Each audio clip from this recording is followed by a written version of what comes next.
The concrete steps of the grand courthouse felt incredibly cold beneath Logan Michael's shoes. In his arms, he held a simple cardboard box containing the few items left from his desk. A small green potted plant, a black coffee tumbler, a thick notebook, and a framed photograph of his young daughter were all he had left to show for his 3 weeks of hard work. Behind him, the air was filled with a sharp, cruel sound. It was the loud laughter of his colleagues, echoing against the stone pillars of the building. Richard, Janice, and Sandra stood together on the steps, openly pointing their fingers at his back. They were smiling brightly, completely amused by his sudden ruin. They believed they had won a permanent victory. They thought they had successfully destroyed his name and protected their own secret, toxic circle. Logan did not turn around to look at them. He did not shout, and he did not show his pain. Instead, he stopped walking and stood perfectly still.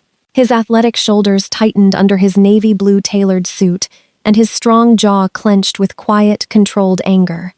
He pressed his lips together and narrowed his dark brown eyes, focusing his gaze downward toward the street. Slowly, Logan reached into his pocket and pulled out his black smartphone. He raised it to his left ear and dialed a private number that connected directly to the chief trustee of Michael Holdings. The line rang twice before a voice answered. When Logan spoke, his voice was not furious or loud. It was entirely level, calm, and freezing cold.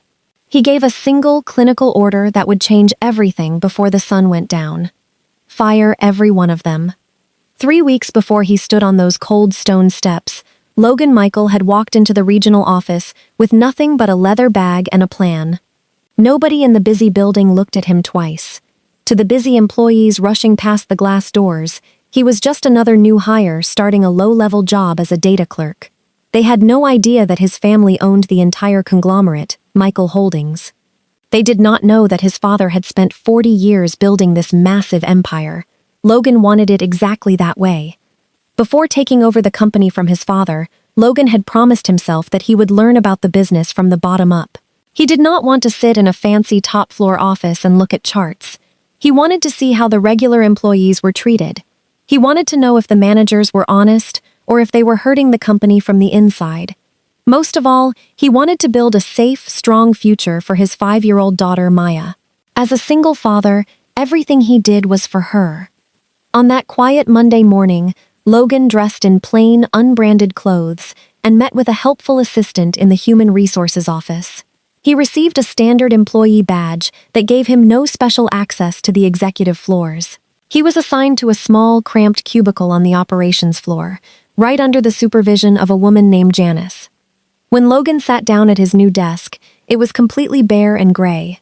The first thing he did was reach into his bag and pull out a small framed photograph. He set it right next to his computer screen, where he could see it every single day. In the picture, Maya was smiling brightly, wearing a bright yellow raincoat and splashing in a puddle. Looking at her sweet face gave Logan all the strength he needed.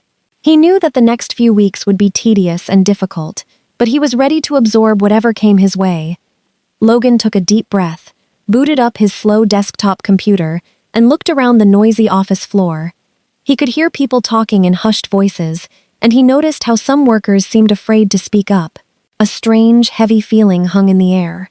Logan adjusted his simple button-down shirt, pulled a large stack of messy financial data toward him, and began to type. He was determined to watch, to listen, and to discover the true culture of the company, one spreadsheet at a time. By the middle of his first week, Logan had already figured out the hidden rules of the office floor. On Wednesday morning, Janice called a meeting to introduce him to the rest of the team. She walked with a slow, confident stride, wearing an expensive dress and a smile that did not reach her eyes. She led Logan toward a large cluster of desks near the bright windows, which everyone called the Inner Circle's territory. This was where Richard, the senior coordinator, spent his day. Richard was tall and fit, and he always looked like he was about to laugh at a private joke. As Logan approached, Richard looked him up and down, barely nodding. Next to him sat Sandra, the HR director, who was visiting from her upstairs office. Instead of welcoming Logan, Sandra immediately began asking sharp questions about his background, trying to see if he would stumble. Logan answered each question calmly, keeping his voice level. While he spoke, he carefully mapped the social geography of the room. He noticed that the other employees sat far away from the windows, keeping their heads down and working in absolute silence. They looked tense, like they were trying to make themselves invisible. It was clear that you were either part of Janice's favored group, or you were a target. Later that afternoon, Logan witnessed how the group truly operated. A new hire at a nearby desk made a small mistake on a scheduling form. Instead of helping him, Sandra used her official HR authority to scold the young man right in front of everyone. She spoke loudly, ensuring the entire floor could hear. When the new worker tried to explain that he had been given the wrong instructions by Richard, Sandra shut him down immediately. Logan watched the scene unfold from his quiet cubicle. He realized that Sandra's main job was not to help the staff, but to protect Richard and Janice. Whenever the two managers made a mistake or fell behind on their reports, Sandra would step in to cover up their incompetence. She would blame the errors on the newer, weaker employees who could not fight back. It was a cruel, organized system designed to keep the trio at the top. Logan glanced down at the photograph of Maya on his desk. Seeing his daughter's happy face reminded him exactly why he was enduring this environment. The office was rotting from the inside out, run by bullies who used fear to control the floor. Logan quietly logged the details into his notebook, continuing to gather his data while remaining completely unnoticed. By his second week, Logan was given a task that was meant to make him fail. Janice dumped a massive, broken regional compliance log onto his desk. The data was a complete disaster. It had missing tags, duplicate entries from different departments, and confusing formatting errors that went back months. It was the kind of messy paperwork that would take a normal team a whole week to solve, but Janice demanded it be finished in just a few days. Logan did not complain. He simply rolled up his sleeves and got to work. For hours, he sat in his small cubicle, typing steadily, while the rest of the floor moved around him. He used his deep analytical skills to clean up the files, fix the broken formulas, and organize the chaotic numbers into a perfect, easy-to-read report. He worked through his lunch breaks, keeping his eyes on his screen and his mind focused. Whenever he felt tired, he looked at the photo of Maya smiling in her yellow raincoat, and his energy returned. By Thursday afternoon, the massive project was completely done. Logan saved the flawless, presentation-ready report onto a pristine blue data drive. It was a beautiful piece of work that proved exactly how hard he had labored. He walked over to the inner circle's territory and left the drive on Janice's desk, assuming it would be uploaded to the company's shared network. Instead, Richard saw his opportunity. As soon as Logan walked away to get a cup of water, Richard intercepted the drive. He plugged it into his own computer, looked over the perfect data, and smiled his confident, smug smile. Without a second thought, Richard sent the completed report directly to the senior executive leadership team upstairs. He attached a long note claiming total credit for the work, writing that he had stayed up all night to save the project himself. A few minutes later, Janice joined in to help cover up the theft. She opened the official digital corporate ledger, where daily tasks and employee names were recorded. With a few quick clicks of her mouse, she intentionally deleted Logan's name from the project history. She replaced it with Richard's name, ensuring there was no digital footprint left of Logan's hard labor. When Logan returned to his desk, he saw the final email notification pop up on his monitor. Senior leadership was praising Richard for his incredible leadership and speed. Logan's name was nowhere to be found. He looked across the room and saw Richard laughing loudly, pretending to be modest, while Janice nodded in approval. Logan did not get angry or cause a scene. He simply opened his black notebook and calmly wrote down the time, the date, and exactly what had been stolen. They thought they were erasing him, but Logan was just letting the trap snap shut. The clock on the office wall showed 4:45 p.m. Logan began to organize his desk, feeling a familiar sense of excitement. In just 15 minutes, his shift would be over, and he would drive across town to pick up Maya from her after-school daycare. He looked at the framed photograph of her smiling face, imagining her waiting by the front door with her little backpack. He could not afford to be late. The daycare had strict rules, and more importantly, he never wanted his daughter to feel forgotten. Suddenly, two shadows fell over his cubicle. Logan looked up to see Janice and Richard standing side by side. Janice held a thick, heavy folder, while Richard leaned against the desk partition with a cruel grin.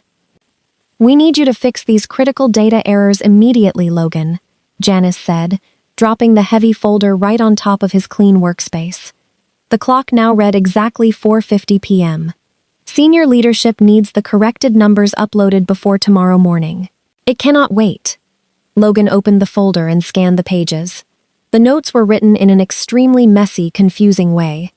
The instructions were completely ambiguous, making it almost impossible to know what they actually wanted him to fix without hours of extra work. Richard adjusted his tie and checked his expensive watch. "I hope this doesn't ruin your evening plans, Logan, but around here, corporate compliance comes first. True team players stay until the job is done." Logan felt a sharp ache of agony in his chest. He knew exactly what they were doing. This was not a real emergency. It was a calculated attack. They had discovered that he was a devoted single father who needed to leave on time every day, and they were weaponizing the clock against him. If he left to pick up Maya, Janice would report him for failing his duties and use it as a reason to fire him. If he stayed to fix their messy data, his sweet daughter would be left sitting alone in an empty daycare lobby, wondering where her father was. For a moment, anger flared in Logan's dark eyes, but he quickly forced himself to remain calm. He would not let them see him break. He quietly pulled out his personal phone and sent a quick, polite text message to a trusted family friend, asking her to pick up Maya and keep her safe. Once he knew his daughter was cared for, Logan opened his black notebook. With a steady hand, he documented everything. He wrote down the exact time the folder was dropped off, the confusing nature of the data, and the specific words Richard had used. He was absorbing their cruelty for now, adding it to the growing pile of evidence. He looked back at Maya's picture, touched the frame gently, and began to type. The trio thought they were breaking his spirit, but they were actually giving him the final proof he needed to tear their crooked system down. By the third week, Logan's incredible work ethic was becoming a major problem for the inner circle. Despite their best efforts to break his spirit with late assignments and stolen credit, Logan simply kept delivering perfect results. The rest of the office floor was starting to notice how quiet, reliable, and capable he was. Realizing that his growing reputation threatened their status and exposed their own laziness, the toxic trio decided it was time to execute a final coup. On a quiet Tuesday afternoon, Logan stood up from his desk to take a brief, 10-minute break. He walked down the hall to the break room to refill his black coffee tumbler, leaving his workspace empty for just a moment. He had properly locked his computer screen, but he did not realize that Richard had been watching him closely for days, waiting for this exact vulnerability. The moment Logan stepped away, Richard slipped quickly into the empty cubicle. He was a master at manipulating the office technology. Using a hidden digital keylogging device that he had previously installed, Richard easily bypassed the security blocks and uncovered Logan's personal network login credentials. He copied the sensitive password and user ID onto a small flash drive, smiling his usual smug smile, and hurried back to his own desk near the windows. From the safety of his terminal, Richard logged into the main system, using Logan's stolen identity. With Janice standing guard nearby and Sandra watching from the glass HR office, Richard initiated a massive, illegal extraction of highly restricted corporate client data. He intentionally pulled files that contained private financial records and sensitive personal accounts, transferring them into an unsecure public folder. It was a brilliant but wicked plan. By using Logan's personal security credentials, Richard created a perfect digital trail that pointed directly to Logan's computer. To any outside investigator, it would look like Logan had willfully caused a catastrophic data breach, violating corporate law and betraying the entire company. When Logan returned to his cubicle with his full coffee tumbler, he noticed nothing unusual on his monitor. The screen looked exactly as he had left it.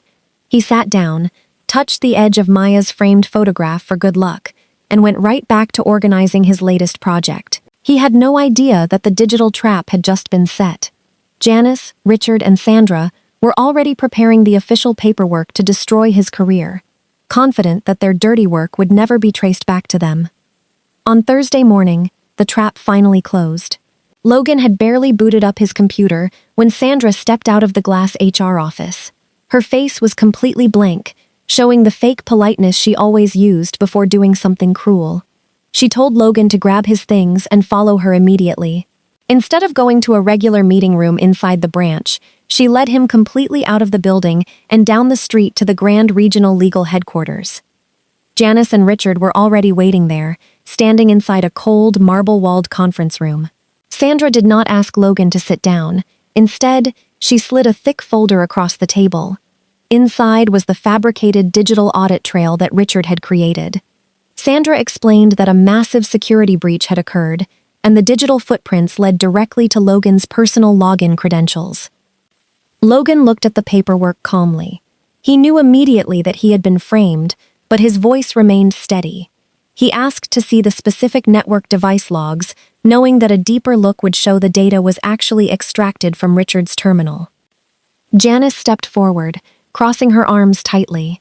She told him that the legal files were highly confidential and would not be shown to a low-level clerk. When Logan asked about the official company process for appealing the decision, Sandra shut him down without a single flicker of sympathy. She stated that because the data breach was so severe, his termination was immediate and final. She pushed a single termination notice toward him and demanded he sign it to acknowledge he was being let go without cause. Logan did not argue, and he did not raise his voice. He signed the paper, requested a copy for himself, and walked back to the operations floor one last time under Sandra's watchful eye. He carefully placed his small green potted plant, his black coffee tumbler, his thick notebook, and the precious framed photograph of Maya into a medium-sized cardboard box.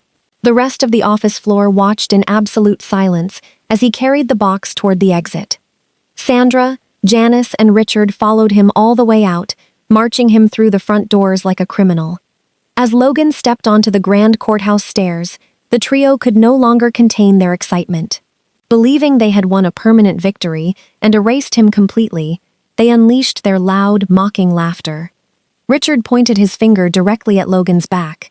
Janice laughed openly at his apparent ruin, and Sandra smiled with absolute professional satisfaction. They thought they had broken him, but as Logan reached into his navy blue tailored suit for his smartphone, he was completely done talking.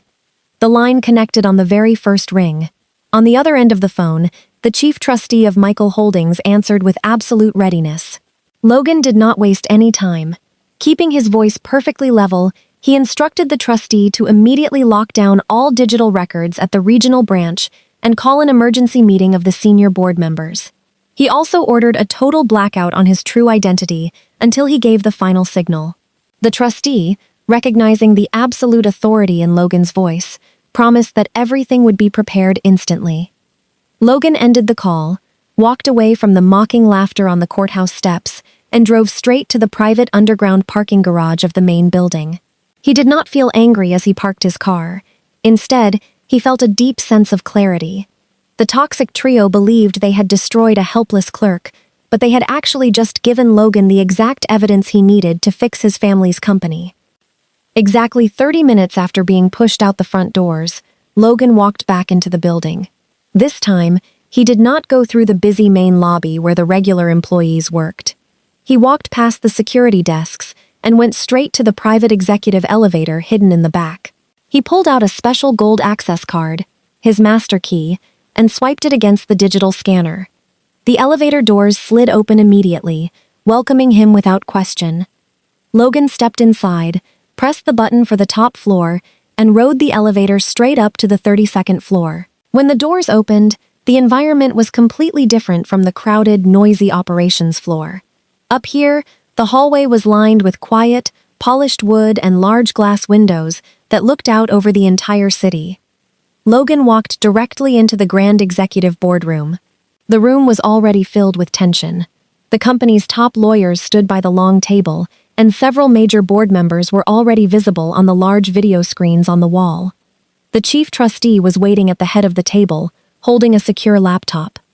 Logan did not sit down. He walked to the front of the room, looking every bit like the primary stakeholder and future leader he was born to be. He looked at the trustee and gave his very first official command as the true owner. He ordered the tech team to instantly freeze the entire regional digital network. Within seconds, a massive digital shield was placed over the company's files. Richard, Janice, and Sandra no longer had the power to change or delete any data. The trap was completely locked, and Logan was finally ready to show the bullies what real justice looked like. At exactly 3:45 p.m., an urgent notification flashed across every computer monitor and smartphone in the building. The message was brief but mandatory. All staff from every department were required to gather in the main ground floor atrium for an emergency announcement regarding the future leadership of the branch.